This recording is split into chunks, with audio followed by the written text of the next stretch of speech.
its positions and show you that it can go up. It won't go up quickly, but if you just use good risk management, it doesn't matter what you buy. Hold a put all week. Cut it yesterday for negative 50%. Thanks, Girk. You saved me from negative 100. Well, yeah, that's better than losing 100%. I'm sorry you lost 50. That sucks. I would love and hate to see that. Stock trading goldfish has entered the chat. If one wishes to play VIX go up over the weekend game but can't carry VX calls, what do you think of next week VXX at the money calls to hold and sell on Monday? The only problem with that is sometimes they crush VIX into a market open and then you get blown up. So I initially tried playing that without futures, and usually the peak of that move is like 4 a.m. on Monday. Souls of Crankmaster's thesis: flipping coins to riches. A stock market analysis. So say opening a position with a 5% stop, 30% limit sell should in theory always make money. It will make money over time. And then your analysis improves how often it can make money, right? But yeah, obviously, like, if you go short, if you go short into a rising market over and over and over and over again, you're still gonna lose, right? Because you'll get every one of the positions you enter wrong, but you have to get them wrong a lot to blow up your whole account. Yeah, it's in Sunday's Globe. Well, it's VX, so it's not really Globex. It's just after hours trading. I think my main problem there is that moves often seem too small to get the fill, track it up, then set a stop. End up losing 5 to 10% repeatedly, which adds up compared to wins. So large moves generally beget other large moves, right? Big volume moves lead to big volume rejections. Small volume moves lead to a lot of stagnation. You don't want to trade chop that way. You need to be able to identify that. When volume's down and the market's choppy and range bound between strong support and strong resistance, you don't want to be stuck trying to trade a $5 range, right? And so, yeah, I mean, obviously analysis adds to it, but if you buy in the money, you'll make a profit even if it's just a small move. You can trade futures, which are even better for that. Like, you can trade futures very effectively in a choppy market because you make money for every 25-cent move. You really need like a 50-cent move because of commissions, but can you see us closing at an all-time high? No, unless we get like a shitload of above 4,900 calls at the end of the day here. There's really not a lot of interest above 4,900 right now. Good entry level is key to the 530 thing, though. Good entries are, yeah. I mean, you can add as much nuance to it as you want, but and yes, a proper analysis will yield a higher probability of profit. But the most important aspect is still managing your risk, not doubling down on losers, adding to winners. People, psychologically, people do not like to buy. So if you buy an option and it's up, right? So you say you bought, 49.95 or 48.95 put right here, and it went in the money here. I guarantee you, not many of you would buy another put. But this is really when you should be buying another put. You should not be buying another put when the market then bounces, right, and goes against you, because then you're compounding your potential risk, right? Where this, you've already confirmed that you're at least kind of right, and so you would want to add to being right. So then you can compound your gains. Someone told me once, amateurs average down, pros average up. Pros average down a lot too. It's knowing when to do each that matters. Even though I blew up my most recent port, I'm back to paper trading and I'm getting better at flushing out plays, but I'm working on the discipline of admitting defeat and playing the trend instead of my bias. Keep at it. Stick with something. Write it down. Don't deviate from it, right?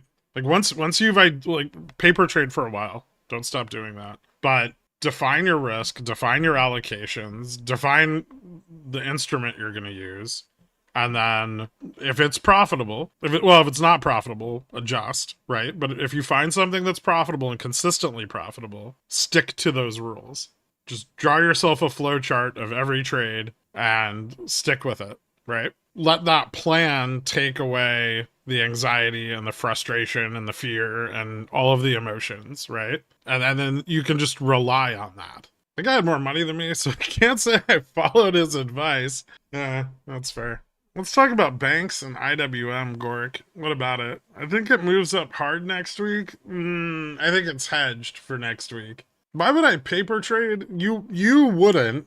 I think most traders should start on the sell side. I think it teaches you a lot more about support, resistance, ranges. Institutionally, like when traders are training frequently, they'll be taught to trade sell side. It's less risk and a higher chance of profitability. Less returns, way less returns, but way less risk too. So I made a good chunk of money every day this week. Your insights have been really spot on. Thanks for everything, man. You got it, Decaying Corpse. Congrats, man. How's IWM looking for the PP play? I mean, I would say because nothing really happened today and CPI was flat. We know those hedges are still there to protect the short positions.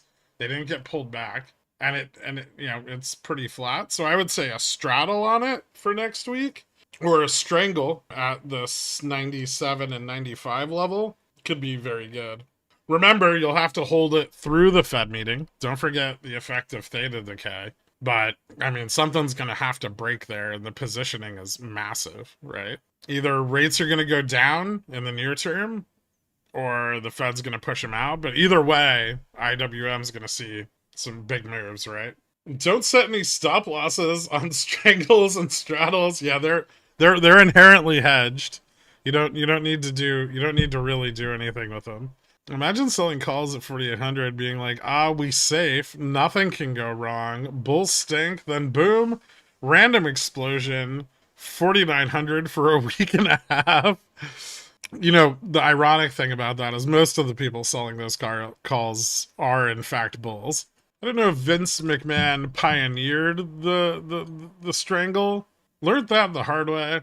Yeah, I see people get stopped out of straddles sometimes, and it's confusing. I mean, I get it when you're trying to exit them. Maybe you set a stop. I would call it open, set a stop loss. Then I bought a put to strangle CPI, and then the market went up 150 basis points after you got stopped out on the first candle after the data.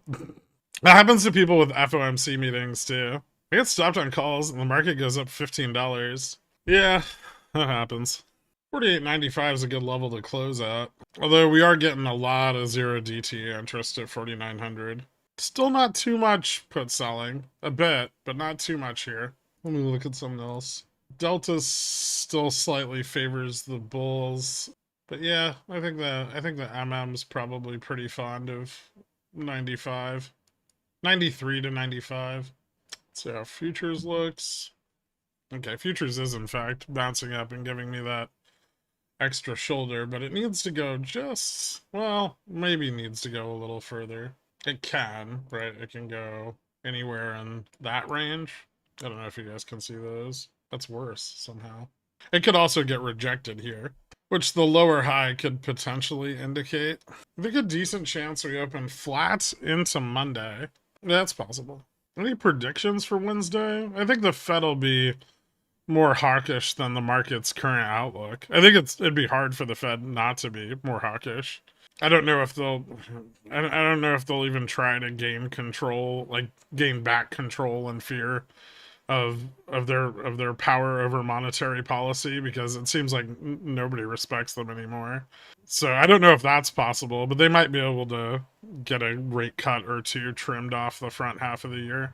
How's TUP looking over the next couple of weeks? Like, we're waiting on data.